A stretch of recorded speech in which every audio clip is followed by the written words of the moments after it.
সুপ্রভাত বন্ধুরা, আজ হলো ৭ সেপ্টেম্বর রবিবার।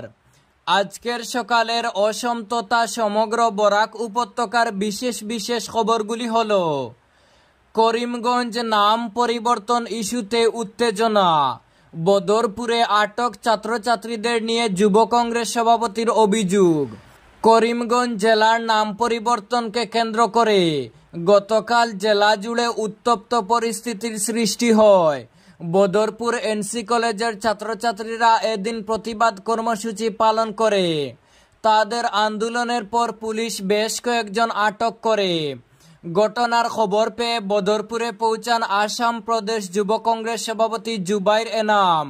তিনি অভিযোগ করেন, করিমগঞ্জের জেলা কমিশনার প্রদীপ কুমার দ্বিবেদীর আচরণ দায়িত্বশীল পদমর্যাদার সঙ্গে সঙ্গতিপূর্ণ নয়। তার বক্তব্যে বলা হয়, ছাত্রছাত্রীদের সঙ্গে অশোভন আচরণ ও গালিগালাজ করা একজন ডিসির কাছে গ্রহণযোগ্য নয়।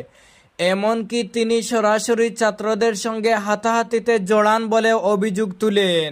জুবাইর এনামের দাবি, ডিসির ভূমিকা তদন্ত সাপেক্ষ হওয়া প্রয়োজন এবং তিনি কোনো বিশেষ সংগঠনের স্বার্থে কাজ করছেন কিনা সেটিও খতিয়ে দেখা উচিত। তার মতে আজকের আন্দোলন কোনো রাজনৈতিক দলের নয়, বরং সাধারণ মানুষের স্বতঃস্ফূর্ত প্রতিবাদ। পরবর্তী খবরে যাওয়ার আগে আপনার কাছে ছোট্ট একটি রিকোয়েস্ট, ভিডিওতে একটি লাইক করে চ্যানেলটি সাবস্ক্রাইব করে রাখুন এবং ফেসবুক পেজে দেখে থাকলে ভিডিওটি অবশ্যই শেয়ার করুন যাতে সঠিক তথ্যগুলো সবার কাছে পৌঁছাতে পারে। নভেম্বর মাসে মাতৃপিতৃ বন্দনা প্রকল্পে বিশেষ ছুটি ঘোষণা আসাম সরকারের। আসাম সরকার মাতৃপিতৃ বন্দনা প্রকল্পের আওতায় রাজ্য সরকারি কর্মীদের জন্য নভেম্বর মাসে বিশেষ নৈমিত্তিক ছুটি ঘোষণা করেছে। 14 ও 15 নভেম্বর শুক্রবার ও শনিবার সরকারি কর্মীরা এই ছুটি উপভোগ করতে পারেন। ফলে 16 নভেম্বর রবিবার সহ টানা 3 দিনের অবকাশে কর্মীরা নিজেদের পরিবার, বিশেষ করে মা বাবা ও শ্বশুর শাশুড়ির সঙ্গে সময় কাটানোর সুযোগ পাবেন। রাজ্য প্রশাসন বিভাগের জিএডি তরফে 4 সেপ্টেম্বর জারি করা বিজ্ঞপ্তিতে জানানো হয়েছে, সকল সরকারি কর্মচারীর নির্ধারিত ওয়েবসাইট matripithribandhan.assam.gov.in এর মাধ্যমে এই ছুটির জন্য আবেদন করতে পারবেন। উল্লেখ্য, মুখ্যমন্ত্রী হিমন্ত বিশ্ব শর্মা 2021 সালে স্বাধীনতা দিবসের ভাষণে প্রথম এই উদ্যোগের ঘোষণা করেছিলেন। তার বক্তব্যে তিনি বলেছিলেন, ব্যস্ত নগর জীবন ও ক্রমবর্ধমান কাজের চাপের কারণে পারিবারিক মূল্যবোধ ক্রমেই ক্ষীণ হয়ে আসছে। তাই সরকারি কর্মীদের জন্য এ ধরনের ছুটি পরিবারকে সময় দেওয়ার সুযোগ সৃষ্টি করে। বন্ধ ব্যর্থ দাবি বিজেপির, জেলা পরিষদ সদস্য নিগ্রহের কাণ্ডে ক্ষোভ। করিমগঞ্জে নাম বদলের প্রতিবাদে 12 ঘন্টার বন্ধের ডাক সত্ত্বেও জেলার সর্বত্র জীবনযাত্রা ছিল স্বাভাবিক। বিজেপির দাবি, আন্দোলন সফল হয়নি, বরং আশঙ্কা মতোই মৌলবাদী শক্তি ও বহিরাগতদের মাদতে অরাজকতা সৃষ্টির অপচেষ্টা চালানো হয়েছে। তবে জেলার শান্তিপ্রিয় মানুষ সেই চক্রান্তকে প্রতিহত করেছেন। জেলা বিজেপি নেতৃত্ব অভিযোগ করে জানিয়েছে, বহিরাজ্যের পিকেটার নামিয়ে বন্ধকে সফল করার চেষ্টা হয়েছিল, কিন্তু জেলার মানুষ তা ব্যর্থ করে দেন। এদিন বিজেপির জেলা পরিষদ সদস্য অর্চনা দত্তকে আন্দোলনকারীরা লক্ষ্য করে হামলা চালায় বলে অভিযোগ উঠেছে। এই ঘটনায় জেলা বিজেপির পক্ষ থেকে তীব্র ক্ষোভ প্রকাশ করা হয় এবং দোষীদের বিরুদ্ধে অবিলম্বে আইনি ব্যবস্থা নেওয়ার দাবি জানানো হয়। জেলা বিজেপির প্রাক্তন সভাপতি সুব্রত ভট্টাচার্য জানান, এসইউসিআই এমন একটি রাজনৈতিক দল যাদের এই জেলায় দূরবীন নিয়ে খুঁজতে হয়। আজকের আন্দোলনের নেপথ্যে কংগ্রেস ও তৃণমূল কংগ্রেসের কারসাজি রয়েছে। শুধুমাত্র বিজেপি বিরোধিতা করতেই কংগ্রেসের প্রমুখ নেতৃবর্গ জেলার শান্তি নষ্ট করার চেষ্টা করেছেন, কিন্তু জেলার মানুষ তাদের সেই কুমতলব প্রতিহত করেছেন।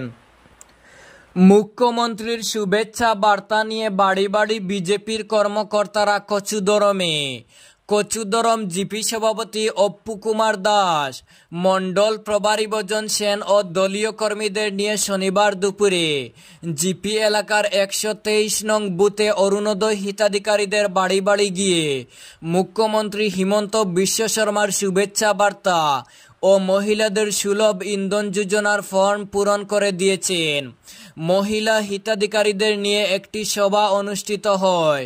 সভায় জিপি সভাপতি অপু কুমার দাস কেন্দ্র ও রাজ্যের বিজেপি সরকারের জনহিতকর কাজের খতিয়ান তুলে ধরে বিজেপির সরকার গরিব অসহায় মহিলাদের কল্যাণে অরুণোদয় প্রকল্প চালু করেছে। তৃতীয় দফায় ও এবার মহিলাদের নাম তালিকায় অন্তর্ভুক্ত হয়েছে। জাতপাতের ঊর্ধ্বে উঠে সরকারি দুস্থ মহিলাদের জন্য এবার অরুণোদয় হিতাধিকারী মহিলাদের উজ্জ্বলা রন্ধন গ্যাসে বুথ তুর্কি দিয়েছেন। আগামী মাস থেকে মহিলারা উপকৃত হবেন। তিনি বলেন, কিছু পথে হলে কিছু দিতে হয়, তাই ভোটের সময় বিজেপি প্রার্থীকে ভোট দেওয়ার আপনাদের কর্তব্য। বিজেপির ভিত আরও মজবুত করে বিধায়ক নির্বাচিত করলে উন্নয়নের গতি আরও ত্বরান্বিত হবে। এবছর কাছাড় জেলায় দুর্গাপূজা যেন শান্তিপূর্ণভাবে শৃঙ্খলা ও ভক্তিভাবের মধ্য দিয়ে উদযাপিত হয়।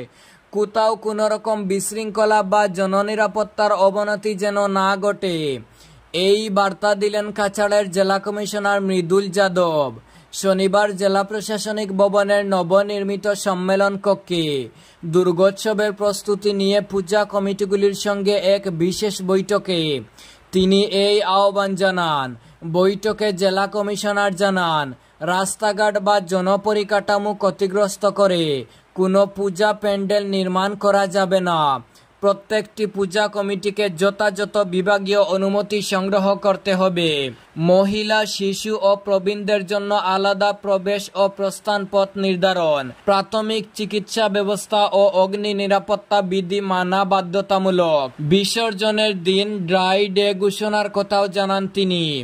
একবার ব্যবহারযোগ্য প্লাস্টিক নিষিদ্ধ করে পরিবেশ বান্ধব পূজার উপর জোর দেন জেলা কমিশনার। বেতন বকেয়ার দাবিতে পালেরবন্দ চা বাগানের শ্রমিকদের সড়ক অবরোধ। কাছাড় জেলার পালেরবন্দ চা বাগানের শত শত শ্রমিক গতকাল শনিবার 6 সেপ্টেম্বর শিলচর ইম্ফল জাতীয় সড়ক অবরোধ করে দেন। তাদের দাবি, মাসের পর মাস ধরে মজুরি বকেয়া রয়েছে, বোনাসও সময় মতো দেওয়া হচ্ছে না।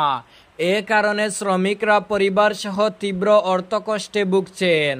প্রতিবেদনে জানা গেছে, চা বাগানের অন্তত 5টি বিভাগে দীর্ঘদিন ধরে শ্রমিকদের মজুরি দেওয়া হয়নি।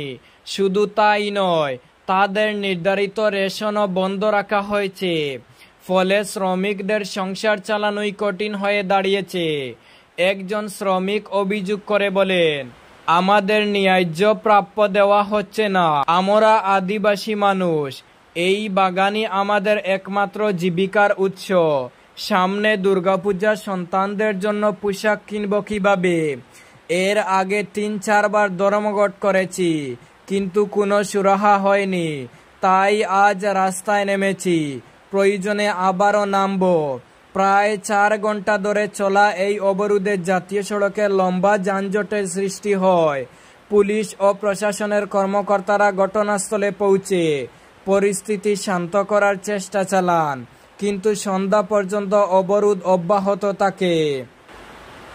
আন্দোলনকারীদের উপর পুলিশি অত্যাচার নিন্দা বরাক ডেমোক্রেটিক ফ্রন্টের। করিমগঞ্জ নাম পরিবর্তন প্রতিরোধ কমিটি আহত সাধারণ ধর্মঘটে স্থানে স্থানে গণতান্ত্রিক শান্তিপ্রিয় আন্দোলনকারীরা বিজেপি দলের গুন্ডা বাহিনী এবং পুলিশ অত্যাচারের শিকার হয়েছেন। এ নিয়ে তীব্র প্রতিক্রিয়া ব্যক্ত করল বরাক ডেমোক্রেটিক ফ্রন্ট।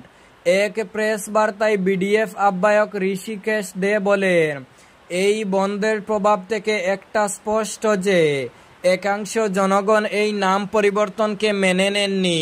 তিনি বলেন, একটি জেলার নাম পরিবর্তন একটি গুরুত্বপূর্ণ বিষয়, তাই এরকম কিছু করতে হলে অবশ্যই তার আগে জেলার জনগণের মতামত নেওয়া জরুরি। তিনি বলেন, তা না করে জোর করে কিছু চাপিয়ে দিতে গেলে তার প্রতিক্রিয়া হবে। ঋষিকেশ বলেন, বদরপুরে এনসি কলেজের ছাত্রছাত্রীদের উপর বিনা প্ররোচনায় পুলিশ লাঠিচার্জ করেছে। বহুল সংখ্যক ছাত্রছাত্রী আহত হয়ে বর্তমানে হাসপাতালে চিকিৎসাধীন রয়েছেন। এমনভাবে মানুষের গণতান্ত্রিক অধিকারের উপর হস্তক্ষেপ ধিক্কারের যোগ্য।